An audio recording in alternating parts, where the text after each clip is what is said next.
Hey everybody, welcome into the Lettermen Lounge. This is Lettermen Live, back again from Roosters. It's a fun, casual joint. This is going to be a fun, casual conversation. Gunnar B?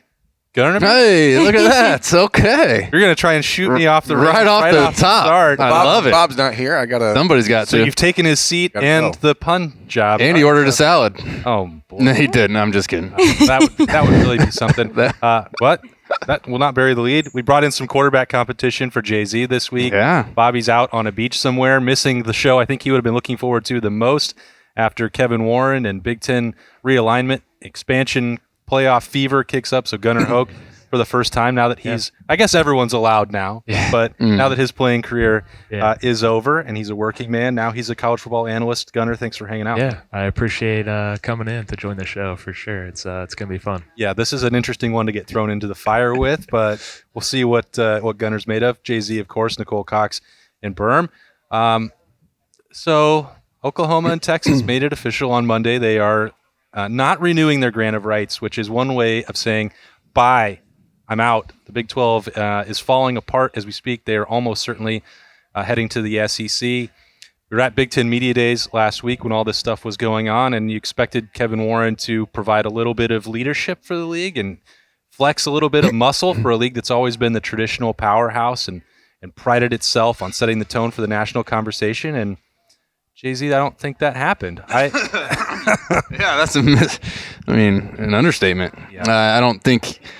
I don't know if the guy can lead anybody. Since we've seen everything that he's done through this whole COVID situation, coming out and saying, basically done everything the same. Like, I don't know how you can reflect on the year and everything that went on and say, Best year of his life. I handled this great. No It was regrets. best year of my life. No regrets. The guy, the neck tattoo spelled wrong. thinking the same Yeah, like thing. that's what he. None? Can't think of one? Yeah, I can't think of one, Kevin. Okay, and then how about moving forward? I got nothing for you. I'm going to talk for 40 minutes and say nothing. I don't know how he got into that position. It sounds like from some things I've read, our guy here was like, he wasn't recommended by us. We don't know what's going on there. Not a very big endorsement from one of the biggest schools in the Big Ten. So I didn't know how he made it through the COVID year. I guess it was a COVID year, so you give everybody a chance, and he just keeps fumbling the football. That was kind of fascinating, wasn't it? Like that sort of went under the radar the last couple of days. But Gene Smith in that interview with Clay Hall, saying, we don't know who recommended this guy for the job. And I've had a couple days, Austin, to think about it. And after really diving into what Kevin Warren said or didn't say, he was way more wrong than I thought initially. It's unbelievable that for the Big Ten commissioner, he had nothing to say about the direction of the league. Every single comment was about the past. It's also not just that, Berm. He didn't have anything in place. Gunnar can speak to this from his experience last year, but he didn't say anything about vaccination rates or what the COVID protocol or forfeits would be. Didn't talk about what the Big Ten stance would be on college football playoff expansion. Had nothing to say about realignment. Any question he was asked didn't have an answer. So it's not just on this one issue of who should or shouldn't join the Big Ten. It was everything he was asked. bad. All around bad. And that part with no regrets, Nicole, I think it rubbed many people the wrong way. Curious what you would think about that.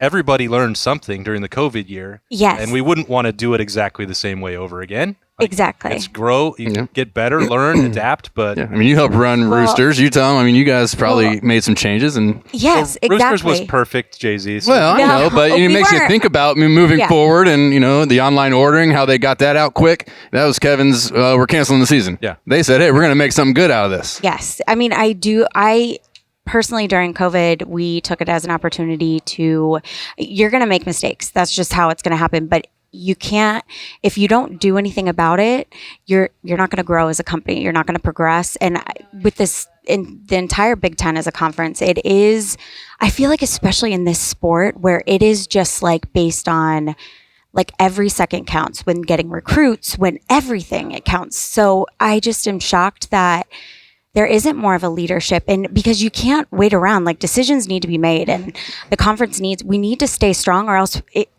if you don't progress, it just doesn't work. And Gunnar, I think the situation for you guys at this time last year, July and August, wasn't that that people make mistakes, but it was not recognizing or admitting that they made one to correct it, and no communication from there, right? I mean, everybody knows that at some point you're going to do something wrong, but there has to be some ownership of it. Yeah, I agree that the communication was probably the worst part about it. But like what Zwick said at the beginning, how everyone gets a second chance because COVID, but he had his second chance the other day. He said he would do the same thing. It's wild. I mean, something's got to change. Somebody just doesn't know what's going. He has no almost self-awareness. He's just like in his own little world. He's living it. His son played. He knew his son was going to play football last year. He didn't care about the Big Ten. Hey, I do have to say though, guys, I do want everyone to remember they canceled the entire season, and everyone said, "Oh, there's no way they'll go back on their word. There's no way." And I was like, I think they will. And in my mind, I was like, we need to start preparing a little bit, it was within the store. manufactured rage of those parents that did it. Mm-hmm. Totally which is made up. amazing. Yes. Your parents weren't even genuinely upset, were they? I mean, just totally made up. Wrong guy. Totally made up. Mm-hmm. So that does go into the say of leadership. It shouldn't have taken all the parents to make that happen. It should be the leader being the one to make the correct decision. You know how in sports there's always the thing: if the team wins, the team wins. If the team loses, the coach lost, right? Or the quarterback in your guys' awareness. Yes. That's how the Big Ten should have been handling this. And that's how Kevin Warren should have handled this last week. It should have come straight out and said, hey, I took a couple L's here. Mm-hmm. I'm learning on the job. I'd never done this before. I walked into an absolute chaos setting, a nightmare scene, and I didn't know what to do, and I'm learning. Instead of him coming out and saying that, which would have taken a lot of the pitchforks out of people's hands. For sure. He instead said, I did great. Yep. Pat myself on the back. I'll do it all over again. And it's actually, that's what's terrifying, because now as we see all of the TV, trying to push the Delta variant rage and get people worried about that again, like what guarantee is there for Big Ten fans that he doesn't just watch the news and decide to do it again? And I know it's not likely. I know it's not likely. He doesn't make that choice by himself either. So let's not reopen that can of worms. He did it all himself. You guys heard him say it. Austin said Kevin Warren made the decision entirely by himself. Well, that's weird. Daisy, I think the most interesting part is like you two quarterbacks would probably have very different perspectives. When you got to Ohio State, did you even know who the Big Ten commissioner was? Like, I can't imagine that was a big part of the conversation in the locker room. No, you didn't really think. I mean, I was just trying to make it with these grown men. Yeah. You think it's so much other stuff at that point in time. You're not really worried about the inner workings of how the Big Ten, how the schedules get done, all that sort of thing. You're just trying to make it day by day, as a freshman coming in. But you probably heard names and this and that throughout compliance. I mean, just so many meetings and so many hours of sitting there signing your life away. Back in the day, that you just don't even pay attention. Oh, you want me here at this time? Sign here. Okay, great. Let's go practice. So it was one of those things that you didn't really realize. And then as you get out and you start seeing kind of the workings of adding teams or this and that, like how important a good commissioner can be. Especially going into a pandemic. Like we did last year. You start to realize who those guys are and maybe that they're not best suited for that position. Right. Compare that to what last year was like for the Buckeyes in the Woody Gunnar. Yep. Kevin Warren's name probably came up a few times. Yeah. You guys had one of those posters in the locker room where they ripped a piece of clothing off every win they got, like in Major League? Yeah, Kevin Warren's name was brought up a lot because I was there for 2 seasons. The first season was fine, and then I hadn't heard his name that whole time, and bam, I'm hearing it every day in the locker room. That's the weirdest Coaches part. Talking about him, players. There's no reason otherwise for players on a day-to-day basis. No. Like, even you don't even really need to know Gene Smith that much. You need to know your coaches, and your teammates, and that's it. And the fact that you have to spend time like worrying about what the commissioner's doing, having meetings about Kevin Warren. Yep. So I'm sure that those weren't all that fun. But how much of a distraction is that for a team if you're having to worry about what this guy might do and you guys are trying to get through practices? Just get to a practice field at this time last year. I think for some teams it could have turned into a distraction, but Coach Day, obviously, he does an incredible job. He really tried to keep it aside as long as he could. Obviously, players were getting upset. It's what's going on, what's going to happen. But we just kept pushing through. We knew it would turn out good in the end, which it did. We got the most of it. But you guys might have had more faith than any of us did that they would get it right and get through it. But we're here now. Don't think, Berm, that he has the power to just cancel this season again. I just want to say how proud I am that I didn't make a joke about Jay-Z saying he was just trying to make. Well, now you just did though. So but I just thought that since Bobby's not you here, could have said you were proud after the show, but now we know what the joke was because people are like, "Oh, I'm gonna have to hit the 15-second back button 10 times." I'm trying to play the role of Bob. You didn't even wait till the end of the show. You're immediately doing it. You did immediately out the gate. Son of a gun. So you can't be proud of yourself. Yeah, I apologize. I messed that up.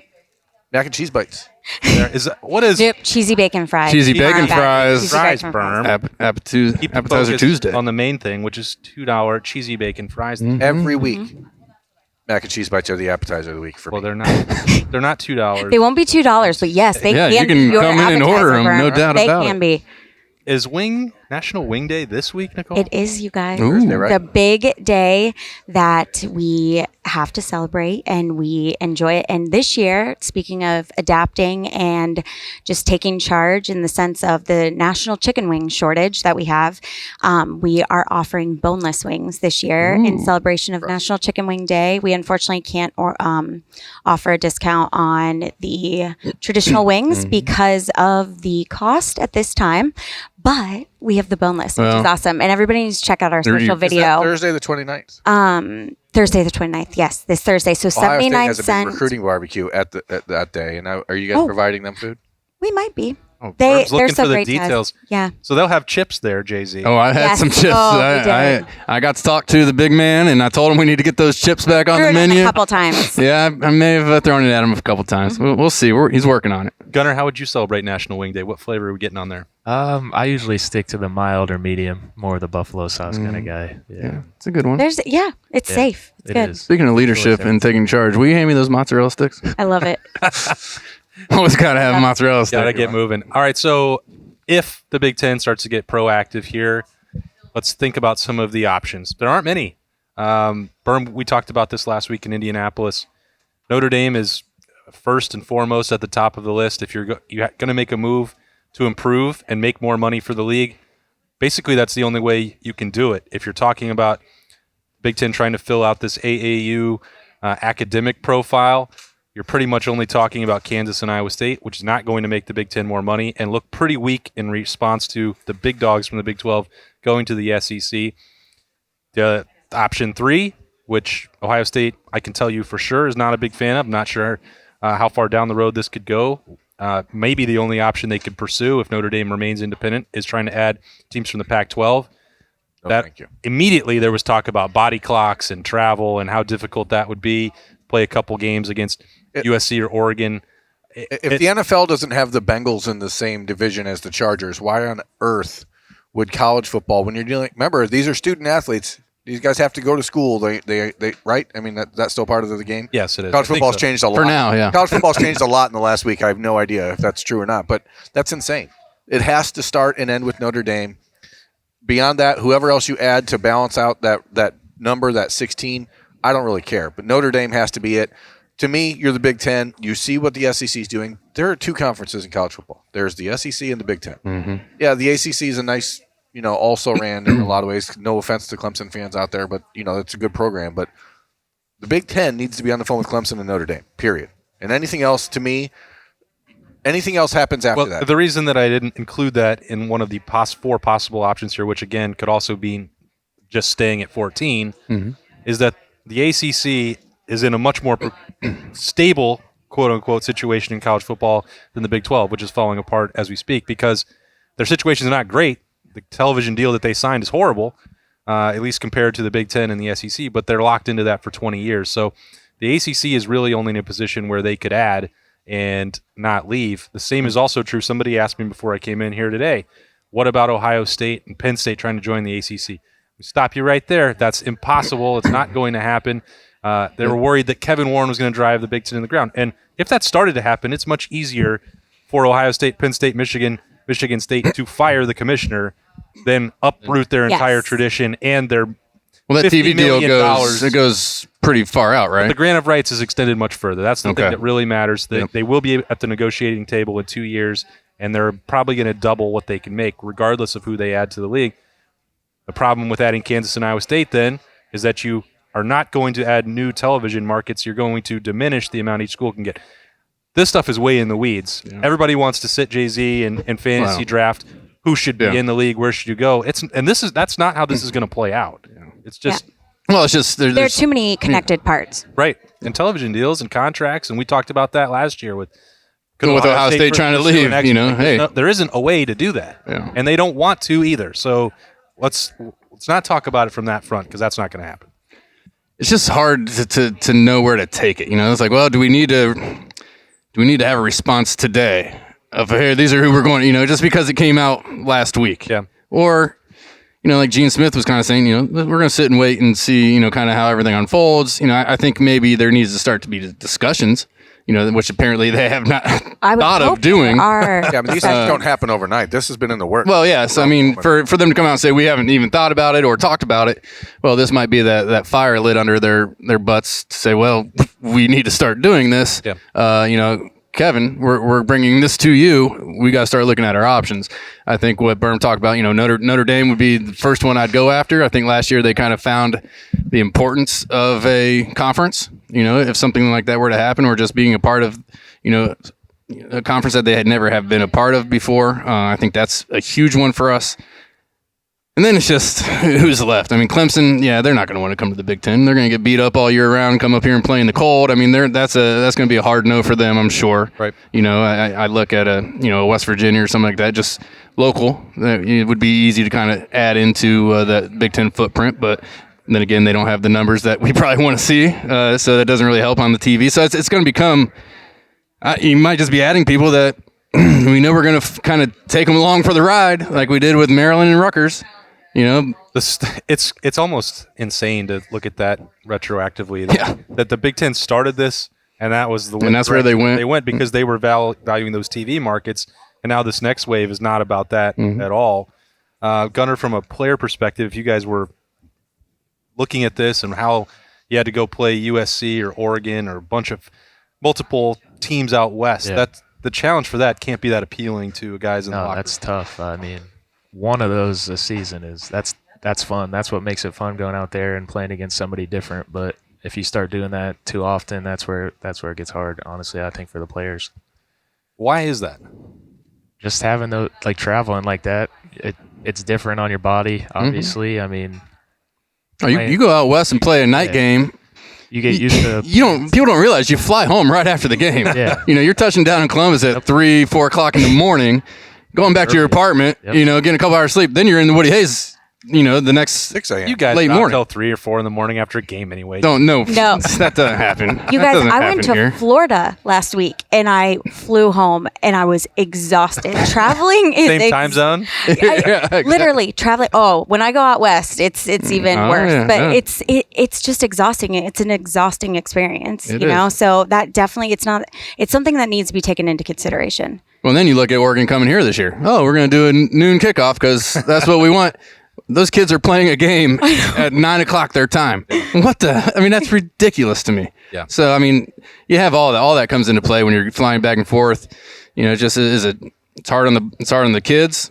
I imagine class would probably be disrupted because you're probably leaving on Thursday instead of leaving Friday, and that's another missed day of things. I just don't think that works. And I don't know that the TV out there, right, cares about the Pac-12. I'm not smart about these things. You could have ended that. Right? Yeah, well, I thought you were going. And but we'll see you next week. Think about Fox, right? The TV deals. Fox is in partner with the Big Ten, the Big 12, and the Pac-12, right? Does it seem like that's where they're going to have to try to push things? Without question. To combine those conferences? Some sort of merger or a split. Or putting together, 16 may not be the number. And if you're adding teams from the West Coast, almost certainly wouldn't be. I think that you'd be trying to go almost up to 20, and then you'd be breaking in the pods so that mostly those Pac-12 teams would still be playing against each other. Ohio State, Penn State, they're still going to have to play a game or two a year on the West Coast. Logistically, I don't know how to piece all that together. It's a nightmare. How do you determine a champion? How many games are you going to play? Does that mean that non-conference games don't exist? Do you have to blow up these new contracts that we're all excited about? Ohio State, having Alabama in the horseshoe or playing Georgia. But then you go to a 12-team playoff, and all of a sudden you got 5 teams from the SEC in the playoff. It's just going to be so. I've always thought there would be 20 teams in 4 conferences. like mega conferences, and then the top 2 of each are in the 18 playoff. And I think There it that we could all draw up a better solution than probably what Well, what they have. actually No, that sounds a lot better. come up with, right? I mean, as Berm said, How do he they might not contact be you? that smart. How do they but contact you, Gunnar? Berm wants TCU and Oklahoma State, and then just call it a day. So I love those. That's what Love he's- them. That's what he told me. I want as Frogs. many. Oh, I want all of the OSUs. All of them. Yeah. Oregon State and Oregon State, Oklahoma State, Ohio State.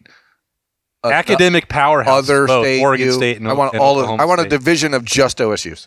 Yeah, let's add trips to Stillwater and Corvallis. That that sounds. Jay-Z really wants to start I'm in. traveling on the road Yeah. again if we add those. Nicole, how was your vacation? Welcome back. Thanks, guys. Where in Florida were you at? Siesta Key. Oh. It was nice. It was nice for sure. Most beautiful beaches in the world down They there. are. That's It's what they so say. pretty.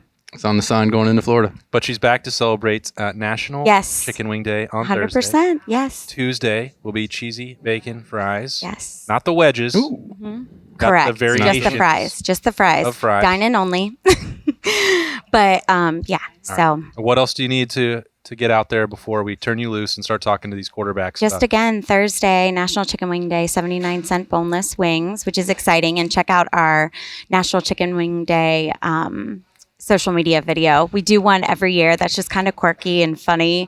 It just adds a laugh, especially last year. Schlegel was in it. It was hysterical. So Well, that's a high bar to clear if you got. I know we couldn't. We were all struggling this year, but it's still really cute. This body double, Yeah. Bobby Carpenter. Well, Bob's celebrating down in Florida. He's not at Roosters. That doesn't count. Yeah. No. There's no Blue Jackets left to be part of it. So that's Zach Boren, got to be it. all right. Well, we'll wait and see. We can't give. There's no spoilers till Thursday. It's right. like Christmas for Roosters. It's a fun casual joint. Come see them all week. Deals tomorrow and Thursday, and then follow them at Roosters on Twitter, like I do. Engage all week. And Nicole, you can get out of here, and we're going to talk about some football with these quarterbacks. Thanks for having me, Yes. guys. We'll be right back on Lettermen Live. It's brought to you by Roosters. Roosters is one of the unique companies that we deal with. They're involved in everything we do, from our personal foundation to also the Cancer Research Fund. And that's from the Buckeye Cruise from Cancer to all the events leading up to the Buckeye Cruise. They donate back to different organizations that are near and dear to their heart, and we're so fortunate to have been with Roosters now for a long, long time. All the folks at Roosters are just genuinely kind folks, and they want to make a difference. Thank you, Roosters Foundation. Thank you, Roosters Foundation. Thank you, Roosters Foundation. All right, welcome back into the Letterman Lounge. Let's talk about actual football. Not I like actual football. not rumors, not realignment, not expansion. Said we get back from Indianapolis and talking about football. We learned a lot while we were there, Berm, about the makeup of this Ohio State roster, this team. They will report to camp next Tuesday. So, yeah, it's here. This last stretch. Are you guys getting a break from Mickey Marotti at this point, or does it ramp up? What's happening right now as the Buckeyes get ready? I think they got that break around 4th of July. Since then, it's getting ramped up. So Ramped got up. Probably one more weekend left, and then they're hitting it hard. What was your guys' conditioning test? Conditioning test. Did you guys do? I don't. No, there wasn't like That's a an antiquated plan. notion. Every day is a Well, conditioning fair. test with Mickey Marotti. Fair enough. I just know that. I mean, that first day of camp, we would have a meeting. We'd come in, and Trust would always end the team meetings that night with a poem about being a lion or a gazelle in Africa. And the basis was, no matter what, when you wake up in the morning, you're going to be running. And that's what we would do. That would be our first morning, 6 a.m. We'd do our conditioning test. Is that poem in the? It's in the winner's manual. You can check it out. Yeah. Oh, yeah. How different was it for you, Gunnar? Everyone talks about Mick Marotti and how he's next level strength and conditioning. Coming from the SEC, where you were at Kentucky, Kentucky's a good program. It's not Alabama or Ohio State. How big was that change for you when you got there? I think the strength and conditioning group at Kentucky, I mean, they're good, but they're not Ohio State. And that's where you see that jump in programs, like you said, Alabama, Clemson, those teams like that. That's where they get ahead of other teams, is in the weight room, on the field, running sprints, sun up to sundown. I mean, that's where they come out on top. Were you shell-shocked? At first, kind of, but then I realized, damn, this is what it takes to be 12-0, to be 14-0, whatever it takes to win a national championship, and that's where you see that difference. At Kentucky, we were 7-5, 8-4. I mean, that's where that changes. When you are the quarterback getting ready for camp, and you know that all eyes are going to be on that position this year, or when you guys were competing yourselves as part of that in August, how do you, aside from the physical part, how do you mentally get prepared for what's coming, the scrutiny, the pressure? to try and be the quarterback at Ohio State, we know, how much of a microscope you're always under. How do you prepare for something like that? Yeah, to me, it was just knowing the playbook, front to back, as well as I could. So if they called anything, I wasn't sitting at the line of scrimmage thinking about, all right, what do I got here? You just knew. All right, boom, this is what we call it. This is what coverage they're in. This is what's going to happen. So that helps the game slow down a little bit for you. When we were sophomores, Troy and I, a lot of it was, who's taking the first snaps today? Just stupid crap like that. Yeah. Am I going to get more reps, or are he going to get more reps, or what's going on here? So there's a lot of that, and that's just how it goes. I mean, there's one spot we both wanted it, and you think about that stuff, even though you say you don't. I control only what I can control type stuff. I'm actually very curious about that for you. Again, the difference between your early time at Kentucky, where you were in quarterback competitions, to being at Ohio State the last 2 years. You knew you were behind Justin Fields. Like it was not a mystery, right? How does that change your preparation? Yeah, it's tough. Obviously, at Kentucky, I was in that competition the whole time. Got a few reps here and there. Got to go in some games, and then when I got that opportunity to come back home, come back to Ohio State, I mean, that's something I've dreamed for, obviously. And then knowing I can come in, at least give it my all, compete with Justin. I mean, not saying I'm coming in here going to be the guy, but having that opportunity and telling myself just do your best you can, and we'll see what happens. But your job was to kind of push him and to sort of just be a sounding board, where you and Troy, you were head-to-head, right? Mm-hmm. I mean, how does that, when you look at the current situation with 3 quarterbacks who've never thrown a pass in college, how much better is it for these guys that there isn't an established starter? And maybe that's why it makes sense for Ryan Day to not be out there saying, CJ's our guy, because it does change your mentality, doesn't it? Yeah. It changes the mentality not only for the starter, but for those backups. They'll be like, damn, what's going to happen now? I'm already behind, and he hasn't even played yet, but with them not naming anybody, they're all coming in with the same kind of mentality going into camp saying, all right, who's it going to be? I know they already have somebody planned for who's going to take the first snap in camp, but that doesn't mean it's the final guy. When Ryan Day is talking about rotating guys through practice, how much of that is to distract us from talking about it, and how much rotation can actually go on? Because he's saying 2 weeks, then you're probably going to see someone get the majority of the first team snaps. Mm-hmm. So if you're talking about a spring camp where maybe there's less pressure, sure, you could rotate, and it's easier maybe to think about it from that perspective. But if you get into August, I just wonder how much of that rotation is actually real with Garrett Wilson and Chris Olave on the field, because you guys have both talked about this before, that at some point you're going to need the chemistry with that first-team offense. So how much rotating can you do? Yeah, obviously I think the first 4 or 5 days, I bet they're rotating 1s, 2s, 3s, and then after that, it's going to get pretty serious with who's the guy, and they'll decide then, honestly. So, yeah, and the thing even back when we practiced, anyways, it'd be individual, then you go with receivers. So you can rotate. All right, hey Justin, you go take inside drill. You're going to be with the you're going to be with the 1s and the 2s, calling plays over there. Maybe you can rotate that way. I mean, that's they want to rotate just so they can tell you guys, hey, we're doing this. But I imagine they're going to start off. I got to think CJ's going to be taking the first snaps. The first few days, no pads, whatever, running through the motions kind of thing. You might be able to rotate a little bit more there just because it's going to be more 7-on-7 stuff. But once you get in with an offensive line, the full huddle, and you're hitting people and that's going on, I think they'll have a better idea of, we're going to break the reps down this way, on this day, or we'll break them down this way on the next day, type thing. And that's the part that it always throws me when we're allowed to see things in practice, which is not all that often. Mm-hmm. But Gunner's the only one that's really seen these kids. Yeah, seriously. He's talked about that on Buckeye Q already. Mm-hmm. Really good stuff. Go back and see that. He can do that again now if he wants. But C.J. Stroud was coming off the bench in the Sugar Bowl. There was a reason for that. Mm-hmm. He was the first guy in the line. They didn't rotate who was walking through stretching in spring ball. We saw him get those snaps in the spring game and continue, at least from my vantage point, to hold that lead. So I don't know what would have changed, but there's also that part where if something happens, Gunnar Hoak had to be ready to play in a situation, just the same way that Jack Miller or Kyle McCord will be. So, that's got to be such a difficult balancing act for a coach and a quarterback to make sure that you're ready when that situation arises, because there's no guarantee that if it's C.J. Stroud, which I expect it will be, that he's going to stay healthy.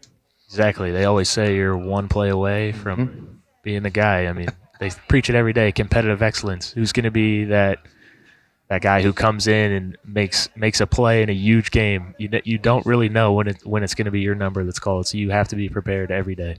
And the strange things for quarterbacks is, all three of these guys, 4 or 5 star guys, they're not used to, all right, man, I'm on the sideline here this play. All right, what are we doing here? You got to have a whole different mindset going through the play. You're sitting there, all right, you call it in or signal it in. I would always stand right by Tress. I was signaling the play. But in my head, as they're walking up to the line of scrimmage, I'm thinking of everything that I would be doing if I was walking up. And that's just different for guys who were the man in high school. Like I started my freshman year, through my senior year in high school.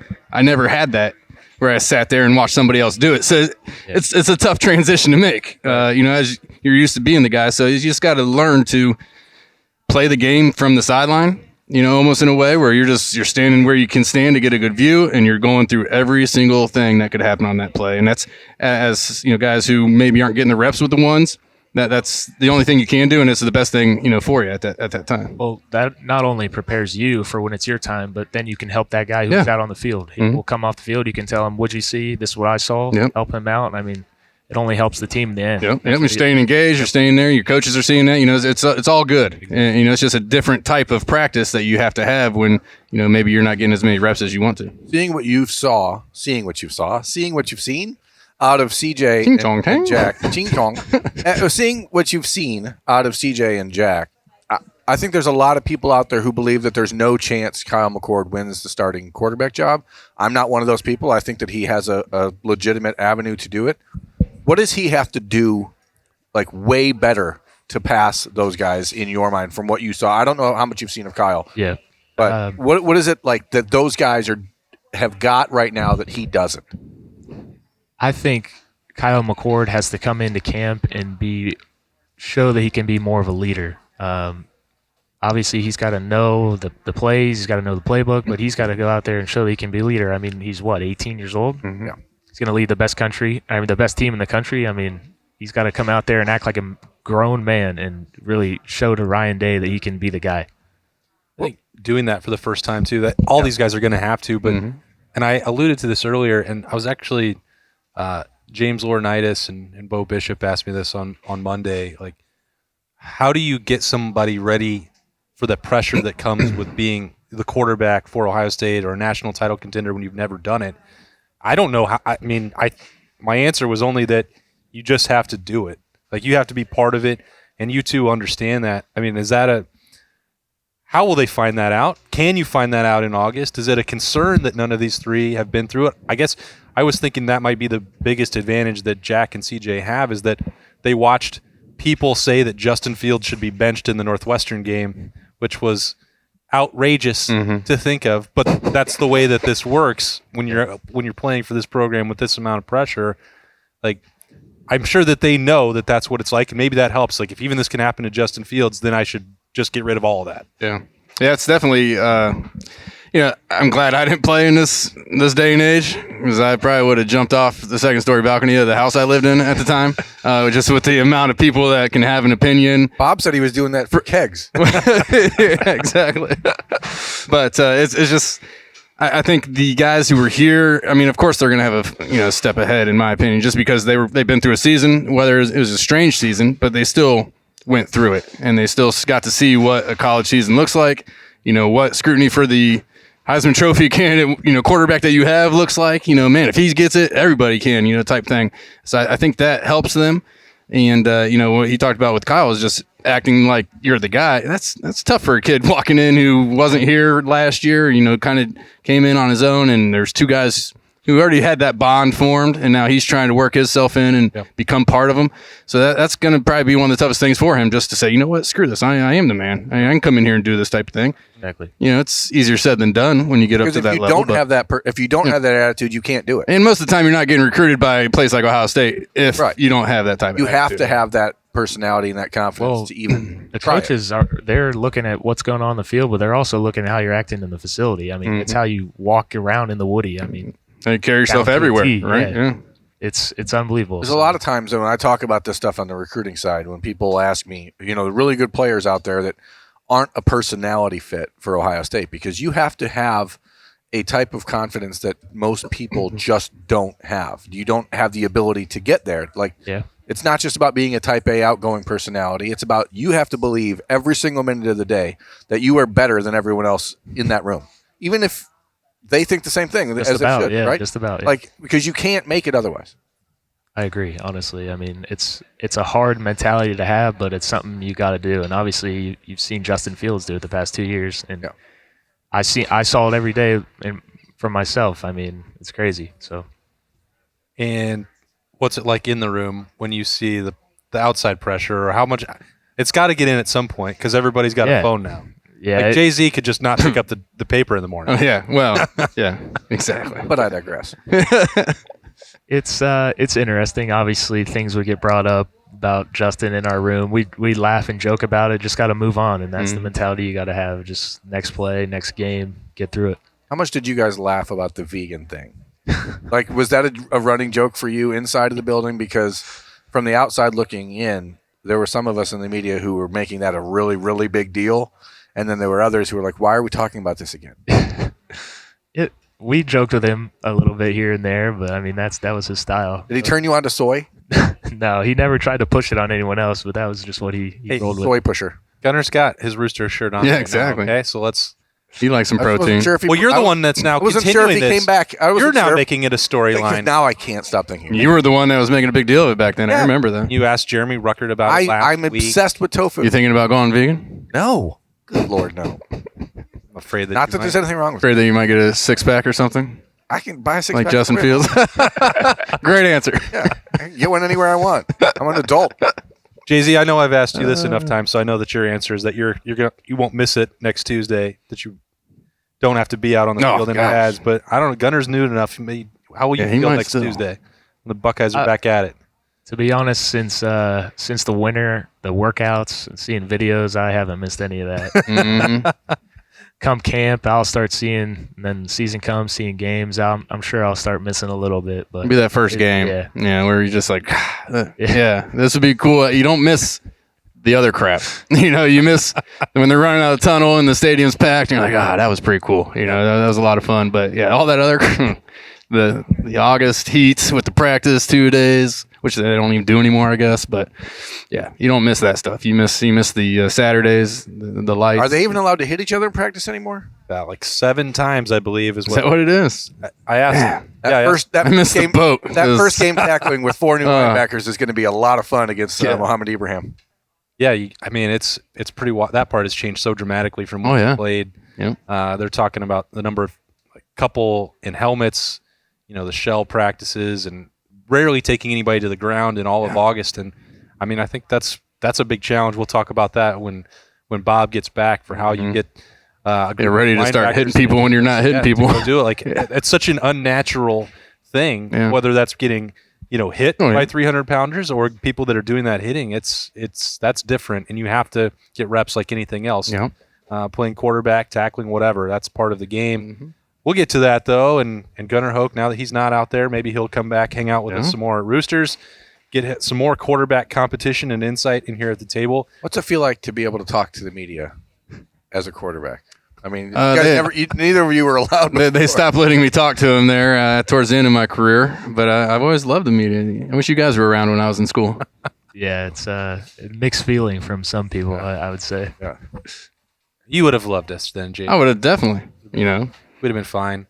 I would have told Tim, hey, excuse me, I got to talk to my guys over here. I know you got a couple more questions, or one more. That's 3 more, but it's a 2-parter. Couple quickies. Gunnar knows that too. Because he's been around for so long. Everybody knows that Tim May situation. Maybe he'll be back out at Roosters sometime soon. This has been a fun, casual conversation brought to you by a fun, casual joint in Roosters. A great time. As always, appreciate Gunnar Hoak hanging out with us for the first time in here. Jay-Z, Jeremy Birmingham, and Nicole Cox. I am Austin Ward. We'll be right back next Monday. It will be Camp Eve as Ohio State gets ready to really kick off the 2021 season. We will see you right back here next week. Bye-bye.